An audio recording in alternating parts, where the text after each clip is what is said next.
Con la victoria de Alfonso XI en la batalla del río Salado en 1348, el paso del estrecho de Gibraltar quedó cerrado de manera definitiva a las invasiones musulmanas del norte de África.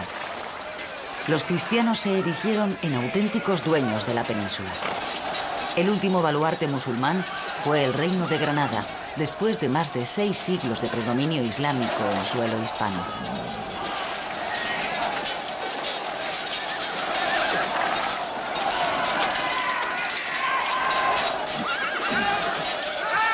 Las desavenencias entre los reinos cristianos habían marcado la historia de la península desde casi su misma formación. Se trataba de guerras entre estados independientes interesados en medrar a costa de sus vecinos. Acontecimientos históricos como la batalla de las Navas de Tolosa o la conquista del Estrecho, donde los ejércitos de los distintos reinos cristianos se unieron para luchar contra el enemigo común, no se repetirán con la asiduidad deseada.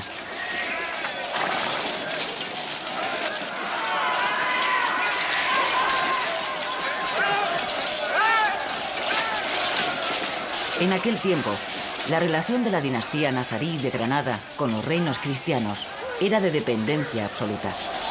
Este reducto del Islam conservaba un trato de vasallaje respecto a Castilla, lo que le obligaba a pagar ingentes cantidades de oro para mantener una precaria independencia.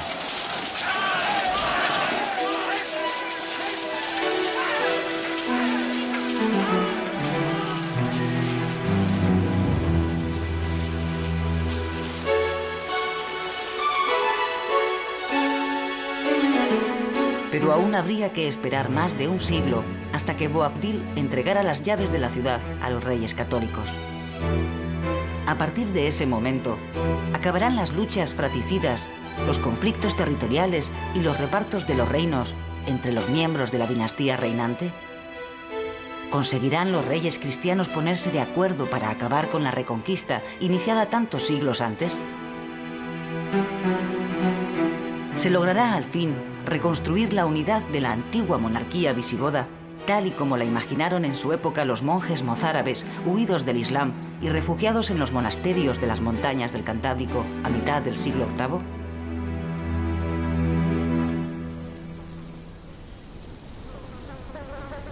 La corona de Castilla había ampliado su territorio y contaba a comienzos del siglo XIV con alrededor de 5 millones de habitantes. Por su parte, la corona de Aragón reunía casi 1 millón de habitantes, mientras que el reino de Navarra no llegaba a los 100.000. Fueron algo más de 6 millones el número de personas que se vieron envueltas de repente en la miseria, la guerra o la muerte. En la segunda mitad del siglo XIV, pestes, crisis agrícolas, hambrunas, conflictos sociales, crisis económicas, guerras civiles o epidemias azotarán a todos los reinos peninsulares, aunque con distinta intensidad. La recesión demográfica del siglo XV es consecuencia, en parte, de una larga serie de calamidades que se abaten sobre Europa, en especial la peste negra. Esta penetra en la península ibérica por el Principado de Cataluña, en donde ya en 1333 el hambre se dejó sentir con toda su crudeza a modo de trágico preludio de la llegada de la primera epidemia de peste negra que se producirá en 1348. A partir de esa fecha, el crecimiento demográfico cayó en picado a lo largo de la segunda mitad del siglo XIV. Se ha venido considerando por distintos autores que la llegada de la peste negra fue el desencadenante de la recesión demográfica. La epidemia se inició en la India, siendo Crimea el punto de partida donde unos marineros genoveses la contrajeron transportándola después a Occidente. De Génova pasó a Barcelona, luego de extenderse por la Provenza y el Languedoc, para más tarde recorrer la península y casi toda Europa. Sus efectos fueron devastadores, ya que se cebó en una población mal alimentada y carente de las mínimas condiciones higiénicas. En Aragón, la peste se instaló en muchas poblaciones, en donde murieron alrededor de 18.000 habitantes a un ritmo de 300 muertes diarias. La isla de Mallorca perdió el 44% de sus habitantes entre los años 1329 y 1444. Cataluña, hasta el año 1497, sufrió una pérdida del 41% de su población. Pero la desgracia se ensañó en especial con el Reino de Valencia.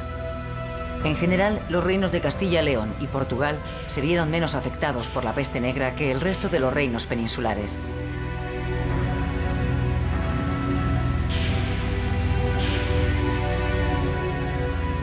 La vida en las ciudades se vio gravemente afectada por la epidemia, el hambre y las bruscas oscilaciones de los precios.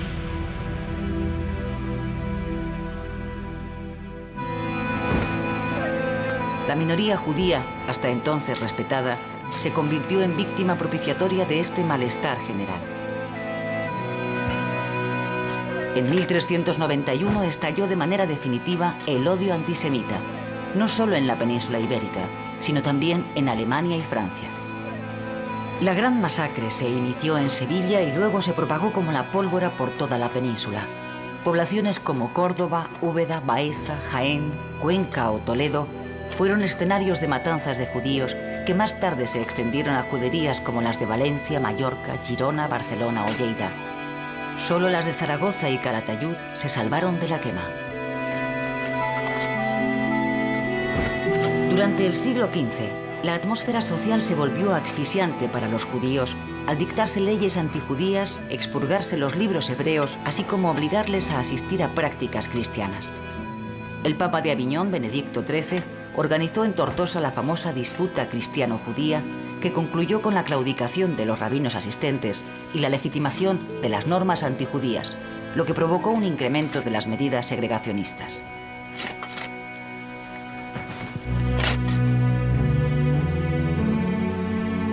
La situación eclesiástica en los reinos hispánicos durante los siglos XIV y XV fue de crisis continua debido en parte a las convulsiones de la Iglesia por el cisma de Occidente. Por otro lado, el inicio de la etapa conciliar, Constanza y Basilea, y el relajamiento en la vida del clero y de los monjes agravaron esta situación a causa de la acumulación de riqueza, el emparentamiento del alto clero con la nobleza y el disfrute de grandes prerrogativas o exenciones.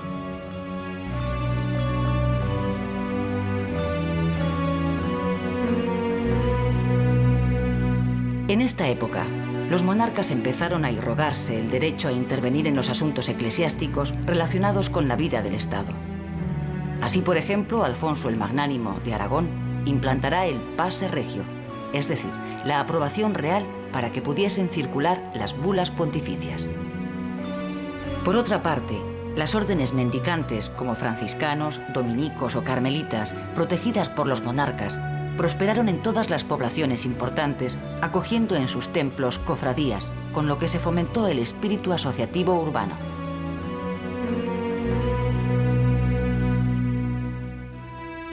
En la Corona de Aragón funcionaba desde el siglo XIII el Tribunal de la Inquisición, destinado a reprimir pequeños focos de catarismo u otras herejías menores en relación con los begardos y beguinas. En el siglo XV se produjeron focos heréticos en Vizcaya, conocidos como fraticellos de Durango.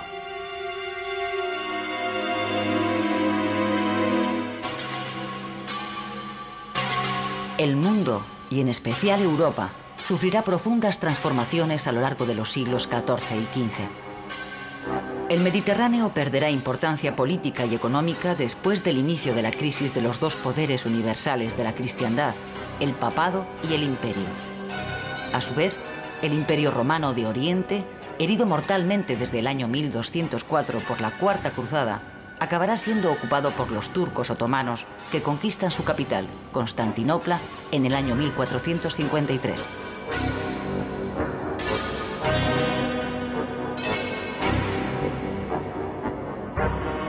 En este periodo de profundos cambios, la península ibérica no permanecerá al margen. Granada, la Corona de Aragón y el Reino de Navarra entrarán en una etapa de decadencia que desembocará en la desaparición de Granada y la entrada de Navarra en la órbita del Reino de Castilla, convertida desde el siglo XV en una potencia atlántica y con graves enfrentamientos con Portugal.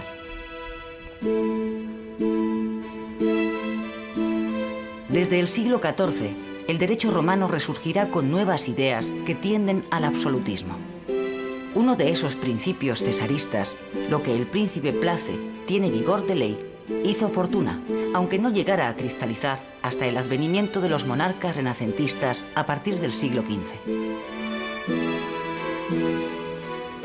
En Castilla y León, las leyes aprobadas en Cortes a petición del rey conformaron los ordenamientos. Pero las Cortes en este reino aún no significaban un auténtico poder legislativo, porque el rey podía legislar sin su concurso, constituyendo su misión principal la de votar los impuestos. En cambio, en la Corona de Aragón, las Cortes tuvieron desde Jaime I verdadera potestad legislativa, impidiendo al soberano legislar sin su presencia. Las Cortes catalanas y valencianas constaban de 3 brazos: los altos cargos eclesiásticos, los nobles y los representantes de las ciudades o brazo real. Por su parte, en Aragón había un brazo más, ya que la nobleza se dividió en alta o ricos hombres y baja o caballeros. En Navarra, las Cortes legislaron poco, pero votaron los impuestos ordinarios y los extraordinarios. En la Corona de Aragón y Navarra surgió un organismo derivado de las Cortes, la Diputación. Convertida en una institución más estable desde Pedro el Ceremonioso, adquirió en Cataluña una gran importancia política con el nombre de Diputación del General o Generalitat. La administración territorial en Castilla y León se caracterizó por la pérdida de facultades de los condes, reducidos a jefes militares regionales a causa del desarrollo de los señoríos y los municipios. El condado, como circunscripción administrativa, se vio sustituido por las merindades. El merino se convirtió en un gobernador territorial. Así, Castilla se subdividió en 17 merindades.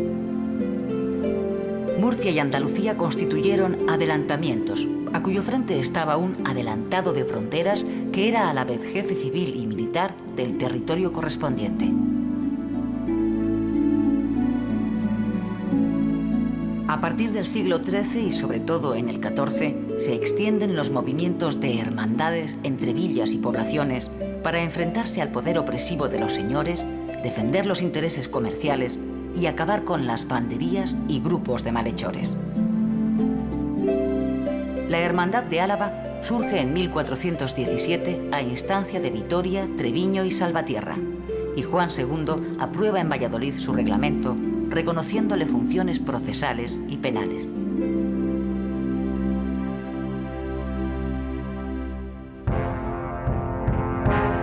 Desde la segunda mitad del siglo XIV hasta finales del XV, ocurrirán una serie de enfrentamientos entre los distintos reinos peninsulares que tienen como trasfondo conseguir la supremacía peninsular.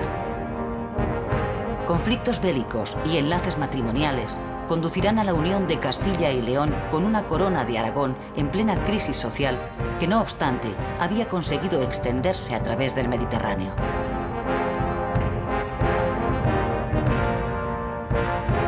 Más tarde, los 5 reinos peninsulares quedaron reducidos a 2 grandes bloques, el de la nueva monarquía hispánica, suma de diferentes culturas y personalidades a la que se incorporará Navarra a principios del siglo XVI y el Reino de Portugal.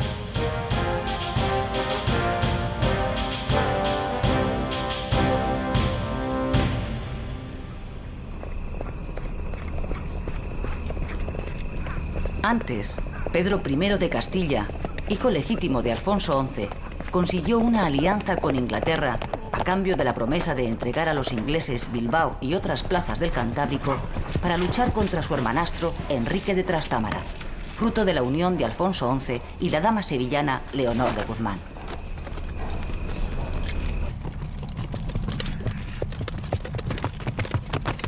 La ayuda inglesa fue esencial para Pedro I el Cruel, pero al no poder cumplir con lo prometido, estos le abandonaron, extremo que aprovecharía su hermanastro Enrique de Trastámara, quien en el famoso combate de Montiel dio muerte a su propio hermano, convirtiéndose en el nuevo rey de Castilla.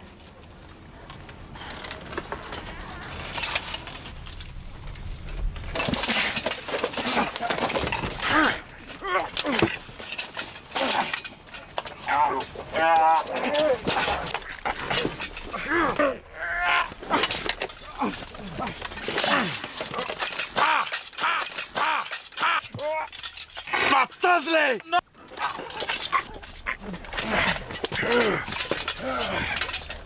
Después de este asesinato, el primer soberano de la Casa de Trastámara, Enrique II, tuvo que enfrentarse a los duques de Lancaster y York, que pretendieron la corona castellana al estar casados con las hijas de Pedro I y María de Padilla. Al mismo tiempo, Fernando I de Portugal, al invadir Galicia, también ambicionaba la misma corona, mientras Carlos II el Malo de Navarra se apoderaba de Vitoria, Logroño y otras poblaciones. Y el rey de Aragón y el sultán de Granada abrieron hostilidades contra el nuevo rey de Castilla. Este, para oponerse a tantos enemigos, prodigó mercedes y exenciones en favor de una nobleza fiel de nuevo cuño. El segundo monarca de la dinastía Trastámara, Juan I, prosiguió la política de pacificación y de alianza con Francia. Casado con Beatriz, hija y heredera de Fernando I de Portugal, al morir este sin otra sucesión legítima, Juan I intentó hacer valer sus derechos y ser reconocido como rey de Portugal. Pero la oposición de los portugueses culminó en la batalla de Aljubarrota, 1385, en la que el rey de Castilla fue derrotado por el maestre de Avís, hijo bastardo de Fernando I, coronado más tarde como Juan I de Portugal. El monasterio de Batalla en Portugal se construyó para conmemorar la victoria portuguesa sobre el ejército castellano en Aljubarrota. Durante los primeros años del reinado de Enrique III el Doliente, correspondientes a su minoría de edad, el reino se sumió de nuevo en la anarquía. Durante este reinado se inició la política africana encaminada a combatir la piratería musulmana, destruyéndose Tetuán, 1400, al tiempo que Castilla se abría al Atlántico, al patrocinar la conquista de las Islas Canarias que dirigieron los caballeros franceses Juan de Betancourt y Gadifer de la Salle. La muerte prematura de Enrique III el Doliente supuso una nueva minoría en Castilla, encargándose de la regencia del nuevo rey, su tío Fernando, llamado el de Antequera por haber conquistado esta plaza a los musulmanes. Al ser elegido en Caspe como nuevo soberano de la corona de Aragón, Fernando abandonó Castilla en 1412, continuando unos años de intrigas cortesanas hasta que Juan II alcanzó la mayoría de edad en 1419. Sin embargo, Juan II entregó el poder a su valido, el condestable Álvaro de Luna, para dedicarse a sus aficiones favoritas, la caballería y las letras. Álvaro de Luna fue un hombre enérgico y decidido que enseguida concitó las envidias de la nobleza por su poder omnímodo. El condestable había conseguido una resonante victoria contra el reino musulmán de Granada en la batalla de la Higueruela en el año 1431, conmemorada años después por Felipe II en los frescos de la sala de batallas de El Escorial. Pero este éxito no pudo evitar el acoso de los nobles por su poder desmedido. Y a pesar de vencer a sus enemigos en la batalla de Olmedo, será finalmente depuesto en el año 1453, acusado de usurpar el poder real y las rentas de la corona, siendo decapitado en la plaza del Ochavo de Valladolid. El poeta Jorge Manrique tomó el ejemplo de su caída como símbolo de la brevedad de la gloria mundana en su obra poética Coplas a la muerte de su padre. Jorge Manrique, entregado a la carrera de las armas y a la vida militar, intervino en varias batallas. Murió en uno de estos combates, en abril de 1479, en el asalto al castillo de Garcimuñoz contra el rebelde marqués de Villena.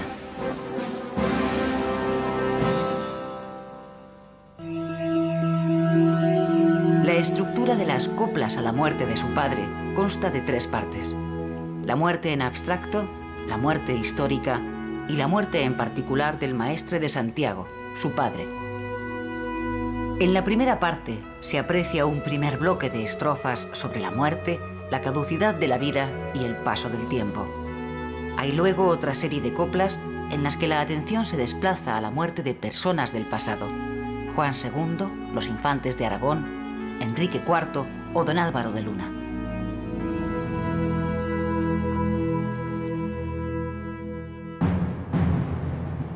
El reinado de Enrique IV se abrió de nuevo con la rebelión de la nobleza frente a la autoridad real. Aquella depuso al monarca en efigie en Ávila, la famosa farsa de Ávila, obligándole a reconocer como heredera a su hermanastra Isabel en toros de Guisando. Isabel, conocida más tarde como la Católica, unida en secreto con el heredero de la corona de Aragón, Fernando, subirá al trono de Castilla en el año 1474. El reino, turbado por una nueva guerra civil a causa de la sucesión, no conoció la paz hasta después de la retirada de los portugueses y de la victoria de Toro en 1476. La posterior reconciliación con los nobles, la paz interior y la unión dinástica de la corona de Castilla y la de Aragón marcarán el inicio de una nueva época. El largo reinado de Pedro IV, 1336-1387, conocido como el Ceremonioso, sobresalió por su intento de conseguir la reunificación de la corona de Aragón, dividida primero desde el testamento de Jaime I y después de nuevo con la incorporación de Sicilia entre las distintas ramas de la dinastía catalano-aragonesa.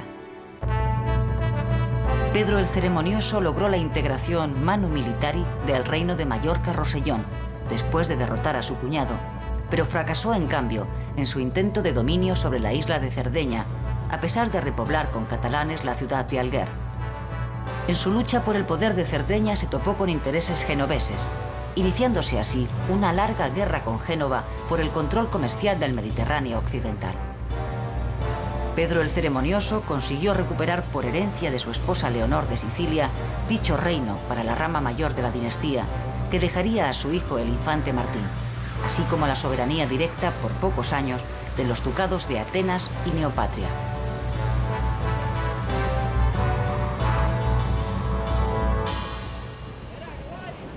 En política interior, Pedro IV fortaleció la realeza y redujo los intereses nobiliarios, enfrentándose a la nobleza de Aragón y Valencia. Asimismo, obtuvo la victoria de Épila sobre los nobles aragoneses de la Unión. Como consecuencia de ella, abolió sus privilegios. Pedro el Ceremonioso dejó su particular visión de la corona de Aragón en sus numerosos registros de la Cancillería, así como en su minuciosa crónica. Sus ordenanzas trataron desde las fuerzas navales de la corona hasta la contabilidad fiscal o el detallado ceremonial de la corte. Es también el artífice de que el monasterio de Poblet se convirtiera en el panteón oficial de la dinastía. Los dos hijos de Pedro el Ceremonioso, Juan I y Martín el Humano, reinaron de manera sucesiva. Juan I, el amador de toda gentileza, fue un monarca aficionado a la música, la poesía y la caza, mientras que su hermano Martín I dejaría su reino de Sicilia para suceder a aquel. Fueron años de intensas contiendas contra los genoveses y los sardos sublevados, a los que venció el hijo del rey, Martín el Joven. La muerte de este sin descendencia legítima de su esposa Blanca de Navarra y la de su padre, el rey Martín el Humano, también sin descendencia, planteó un grave problema sucesorio que se solucionó con el compromiso de Caspe en 1412, que entronizó a la Casa Castellana de los Trastámara en Aragón. Esta circunstancia sería el inicio de una nueva situación peninsular. Vicent Ferrer, uno de los compromisarios más destacados, se declaró favorable a Fernando de Antequera, regente entonces de Castilla. 5 de los compromisarios se adhirieron a esta propuesta, 1 votó en blanco y 2 en contra. Vicent Ferrer leería la sentencia arbitral de obligado cumplimiento. La nueva dinastía de los Trastámara pronto se adaptó a los usos y costumbres de los distintos reinos de la corona de Aragón, aunque su primer monarca, Fernando I, chocó con los de Barcelona.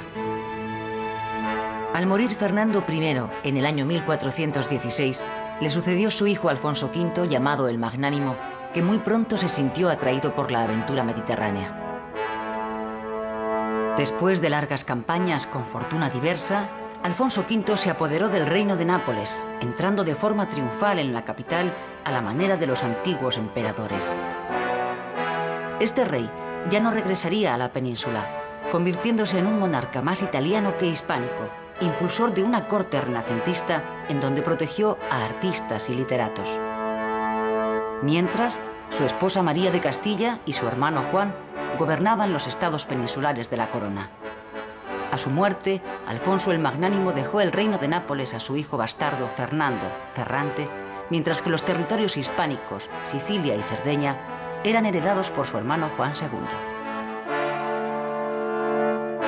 Desde el reinado de Pedro el Ceremonioso, se estaba gestando una profunda crisis en el Principado de Cataluña. La solución dada en Caspe frenó una posible guerra civil, aunque hubo un conato de revuelta caudillada por el conde de Urgel. En este periodo, la corona llevó una política de apoyo a los mercaderes, artesanos y menestrales agrupados en un partido de corte popular denominado La Busca, que luchaba contra la oligarquía urbana formada por ciudadanos honrados, rentistas y terratenientes, y que eran conocidos como la Viga. Estos también dominaban la Generalitat, desde donde atacaron y vencieron a los del Partido Popular, que solo se hizo con el poder municipal en 1453, siendo derrotados en 1462, al inicio de la Guerra Civil contra Juan II. Por aquella época, tuvo lugar en Galicia la Segunda Guerra Irmandiña, la revuelta antifeudal más importante que hubo en la Corona de Castilla. Navarra oscilará en dos direcciones. Por un lado, Carlos II de Navarra se sintió más cómodo en sus alianzas con los ingleses, orillando a los franceses en plena guerra de los 100 años entre Inglaterra y Francia. Por el otro, el Reino de Navarra intervendrá de manera activa en las pugnas entre Castilla y Aragón. El Reino de Navarra, encajonado entre los reinos cristianos más pujantes, fue cediendo poco a poco parte de su territorio. La coyuntura internacional ayudó a Enrique II de Castilla para invadir Navarra, llegando hasta las mismas puertas de Pamplona e imponiendo después una paz durísima. El nuevo tratado firmado con Castilla en Briones en el año 1379 dejaba el Reino de Navarra controlado por Castilla, pero las relaciones entre ambos reinos no se normalizarán hasta el Acuerdo de Estella en 1386.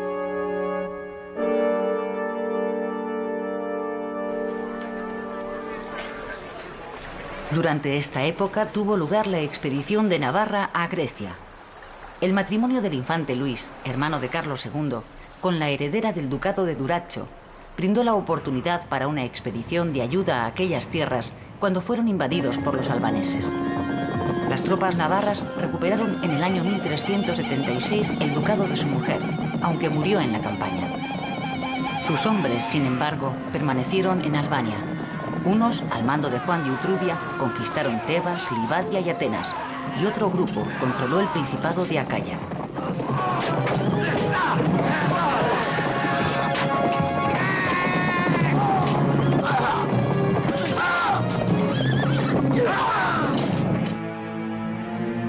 La muerte de Carlos III el Noble en 1425 inauguró otra etapa que se prolongará hasta finales de la época medieval, en donde las alianzas matrimoniales, los vínculos familiares y los compromisos de linaje marcarán la pauta de las relaciones políticas y sociales.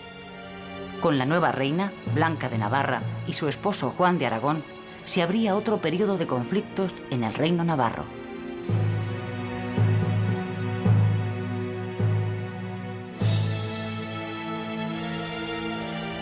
La muerte de la reina Blanca de Navarra antes que el rey, en el año 1439, originó una situación testamentaria no prevista con su sucesor legítimo en edad adulta, Carlos, príncipe de Viana.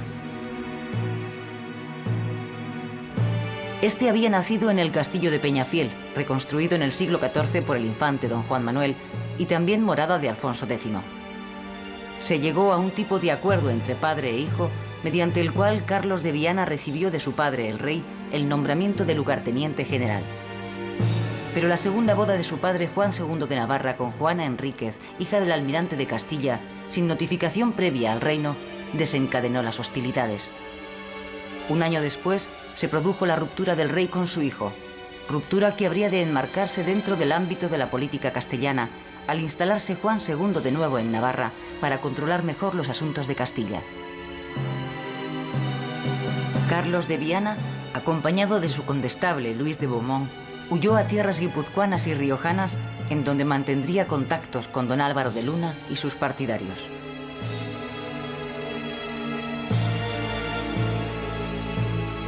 Los acuerdos firmados en Puente la Reina entre Carlos de Viana y los castellanos en los que el príncipe se reservaba la colaboración con Castilla hasta la total expulsión de su padre del reino de Navarra, dejó claro que Carlos de Viana no llegaría a ningún acuerdo con su padre sin consultar antes a los castellanos. Acababa de iniciarse una guerra civil en la que estaban implicados Aragón y Cataluña, ya que el príncipe era también presunto heredero de la corona de Aragón. En 1451 cayeron prisioneros Carlos de Viana y su condestable Luis de Beaumont, siendo el príncipe desheredado. Desde el primer momento, y aprovechando el entusiasmo popular, se identificó la causa del príncipe de Viana con la defensa de los privilegios de la tierra. Después de una serie de enfrentamientos y reconciliaciones entre padre e hijo, Carlos de Viana moriría en Barcelona el día 23 de septiembre de 1461, rodeado de un gran fervor popular, e incluso se le llamó San Carlos de Cataluña. La muerte prematura de Carlos de Viana y de su hermana Blanca hizo que el puesto de lugarteniente del Reino de Navarra recayera en Leonor, última hija de Juan II y Blanca de Navarra, casada con el conde de Foix. Tras casi 5 años de guerras civiles, todo volvía a ser como al principio, ya que Juan II mantenía la corona con un lugarteniente. Sin embargo, aquella muerte en extrañas circunstancias de Carlos de Viana motivó que Cataluña se alzara en armas contra Juan II. Por último, Juan II lograría, con la ayuda francesa, después de haber cedido como garantía de pago el Rosellón y la Cerdaña, que Cataluña renovase su fidelidad al rey una vez que hubo otorgado un amplio perdón a todos sus vasallos.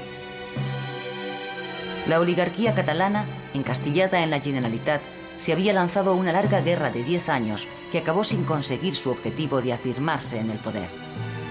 Juan II moriría en 1479 sin poder recuperar los territorios cedidos a Francia, pero sí pudo ver, 4 años antes de su muerte, a su hijo y heredero Fernando proclamado como rey de Castilla por su matrimonio con Isabel I. Desde principios del siglo XIV se sucedieron años de malas cosechas.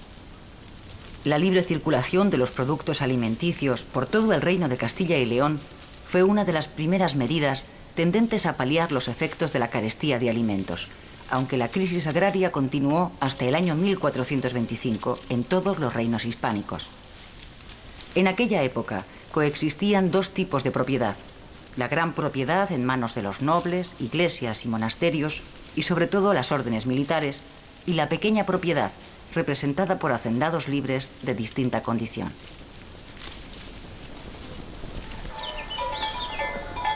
Por otro lado, la mejora de la calidad de las lanas, logrado a comienzos del siglo XIV mediante el cruce de las ovejas churras con corderos merinos importados del norte de África, facilitó la expansión de este comercio. A lo largo del siglo XV, la expansión comercial de Castilla descansó básicamente en la exportación de materias primas como la lana, el hierro, miel, frutos secos, arroz, aceite, limones, cueros, cera, vinos, azúcar de caña, pescado, sustancias colorantes o mercurio.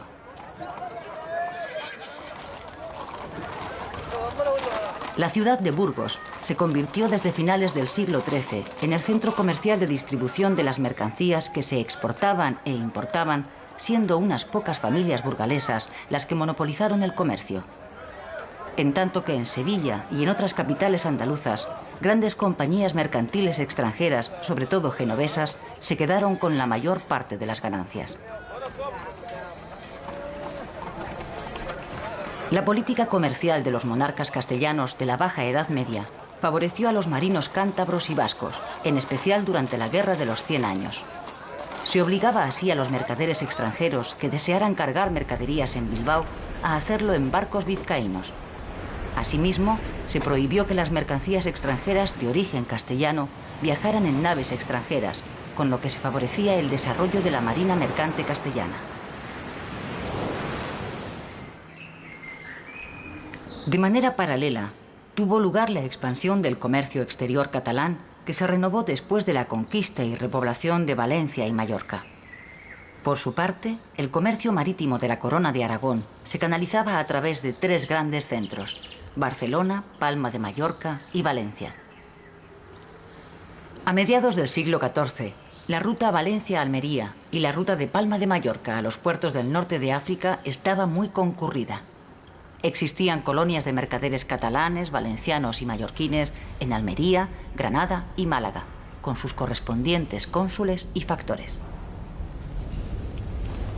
Aunque desde el siglo XIII consta históricamente la existencia de establecimientos bancarios regentados por judíos y lombardos dedicados al cambio y préstamo de moneda, fue a principios del siglo XV cuando se crearon en la Corona de Aragón las primeras mesas de cambio, taulas de cambi, es decir, bancos públicos organizados por los municipios, cajas de depósito para cofradías, cabildos o particulares que deseaban guardar en ellas su dinero o alhajas.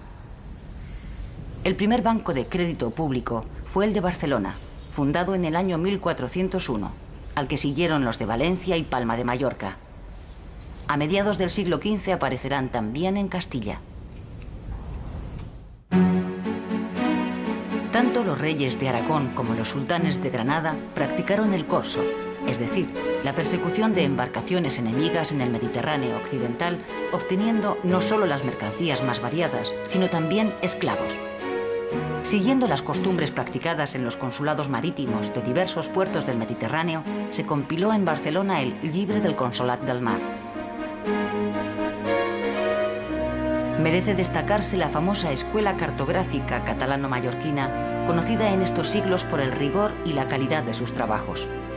Entre otros muchos, destacó Abraham Cresques, autor de la Carta de 1375, en que se incluyeron a las Islas Canarias y a los territorios del Río de Oro y el Senegal.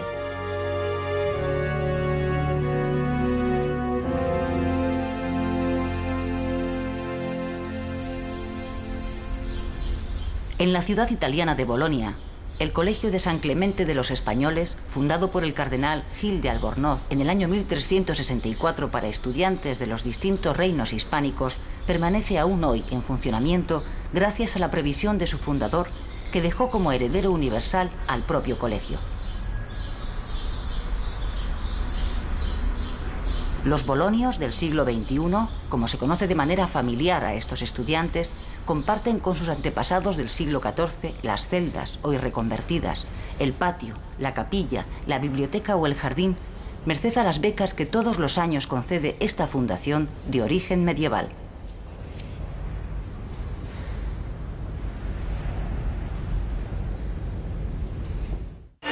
En cuanto a las lenguas, tanto el castellano como el catalán y el gallego han alcanzado ya una madurez expresiva, tanto en prosa como en verso, situándose estas tres lenguas en la cumbre literaria de la Baja Edad Media.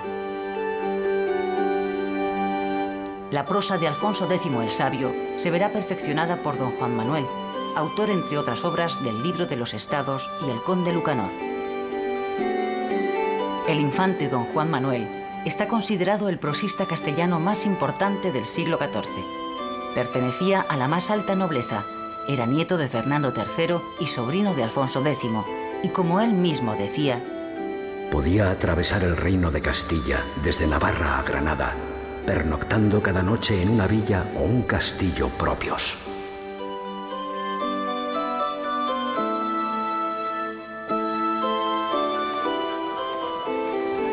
Contemporáneo suyo es el arcipreste de Hita, cuyo libro de Buen Amor narra las costumbres populares de la época.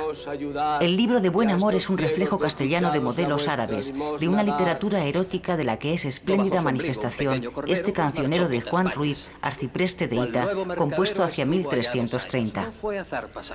Se dice, en rimas castellanas, lo que acontece en la intimidad de las almas y en el mundo en que se vive. Se siente la presencia de ciudades, el bullir de tres razas y tres creencias. Se habla de astrólogos, salen a relucir las alcahuetas, hay referencias a libros doctos y a caballeros servidores de reinos cristianos, a damas, frailes y monjas.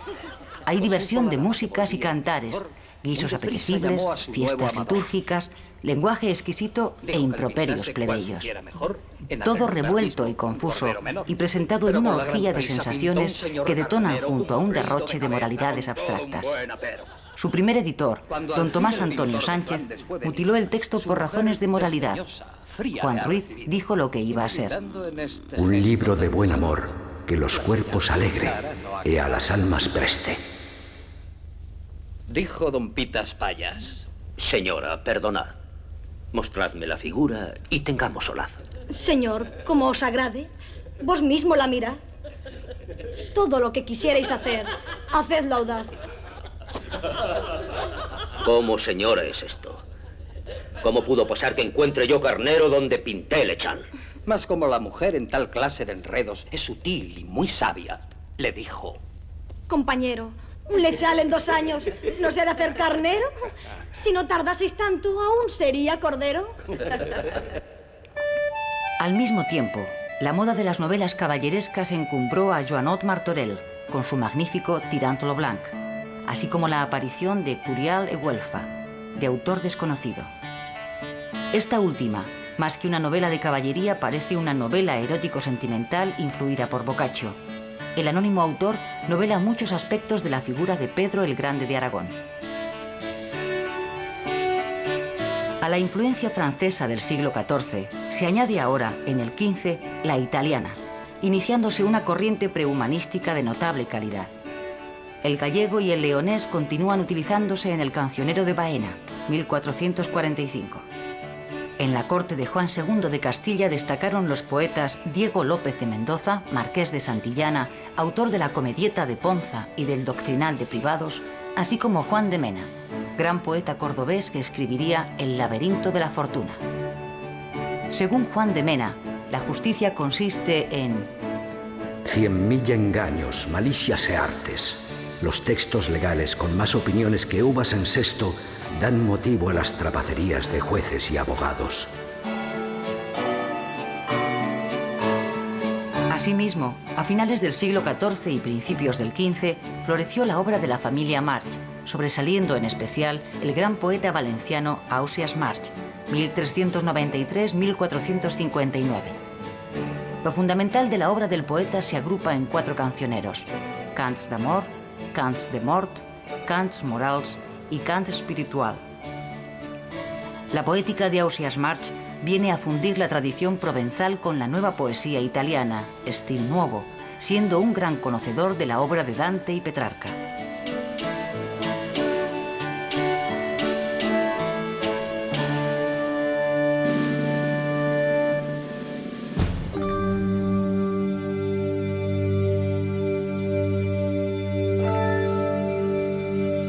El arte gótico se desarrolló en el campo de la arquitectura civil y religiosa, la escultura, las vidrieras, la pintura mural y sobre tabla, los manuscritos miniados y las diversas artes decorativas. El término gótico fue empleado por primera vez por los tratadistas del Renacimiento en sentido peyorativo para referirse al arte en la Edad Media, al que ellos consideraban inferior y bárbaro. Godo, de ahí el término gótico, comparado con el arte clásico.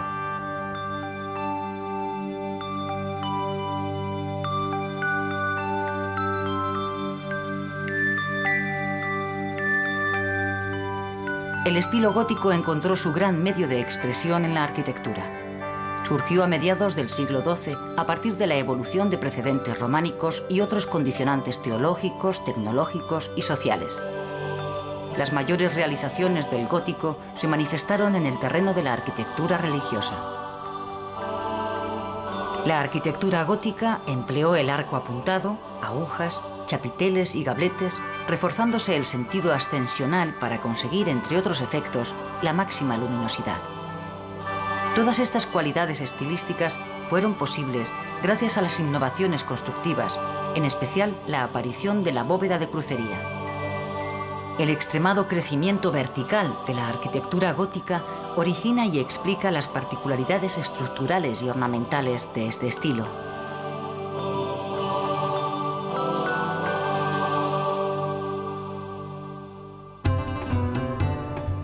El reino nazarí de Granada estaba administrativamente dividido en 3 curas o provincias: la de Elvira o Granada, la de Raia o Málaga y la de Pechina o Almería, con una cura complementaria en Tacuruna o Ronda. A causa de la inseguridad de sus fronteras, existían numerosas fortalezas, en total unas 400, de características muy diferentes, desde las grandes alcazabas de Granada, Málaga o Almería hasta las pequeñas fortificaciones.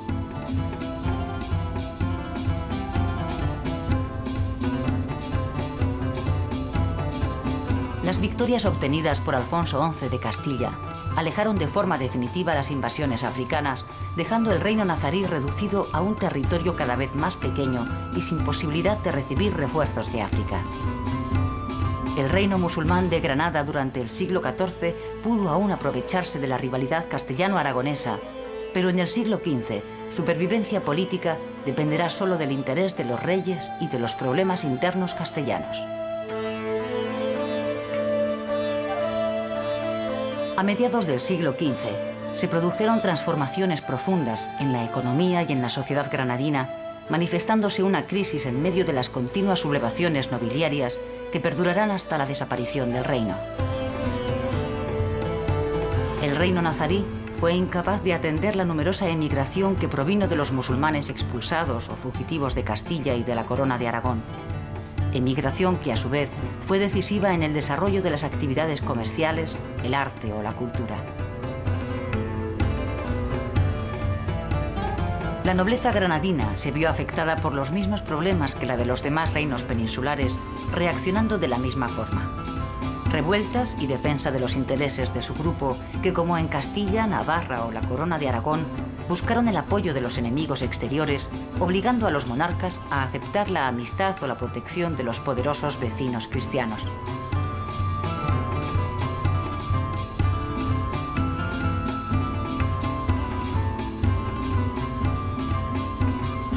Los problemas internos castellanos permitieron a Granada mantener la estabilidad de sus fronteras hasta las campañas de Fernando de Antequera en 1406 y 1410. Estos éxitos castellanos coincidieron con la minoría de edad de Muhammad VIII, época en la que un gran descontento popular por los excesivos impuestos permitió a los abencerrajes de las crónicas castellanas destituir al rey y colocar otro a su medida. 13 años más tarde, los nobles opuestos a los abencerrajes proclamaron a su vez a un nuevo monarca, entrándose en una etapa de anarquía total. El trono se lo disputaron 5 reyes en un corto periodo de 8 años. Después de muchos vaivenes políticos, los abencerrajes ofrecieron el trono a Muley Hassen, que reinó desde 1462 hasta 1482.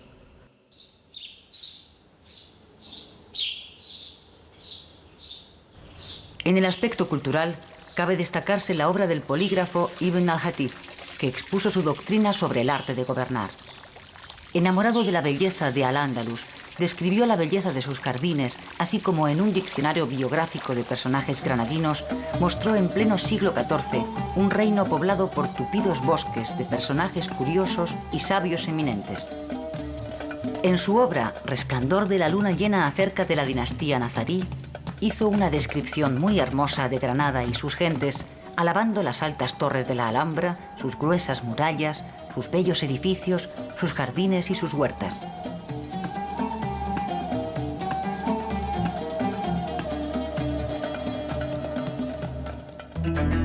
Ya en Granada merece destacarse la Daralhorra, Alcázar Genil, la Alhóndiga, Corral del Carbón, los Baños Árabes, el Cuarto Real de Santo Domingo y la Madraza.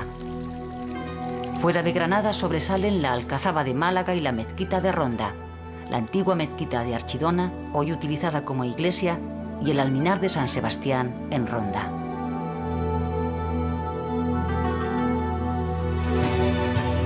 Del refinamiento del arte nazarí hablan por sí solos monumentos como la Alhambra, que aunque comenzada a edificarse en el año 1067, no se terminó hasta el siglo XIV, durante los reinados de Yusuf I y Muhammad V. Se trata de un conjunto excepcional edificado a lo largo de un siglo y medio, sin un proyecto unitario y varias veces reestructurado y redecorado. El arte nazarí alcanzó su cima en construcciones como el Cuarto de Comares, el Patio de la Alberca, el Patio de los Leones o los Jardines del Generalife, así como en las techumbres o bóvedas de las salas de los Abencerrajes y de las Dos Hermanas. Este arte se caracteriza por la esbeltez y la finura de sus columnas y las inscripciones decorativas.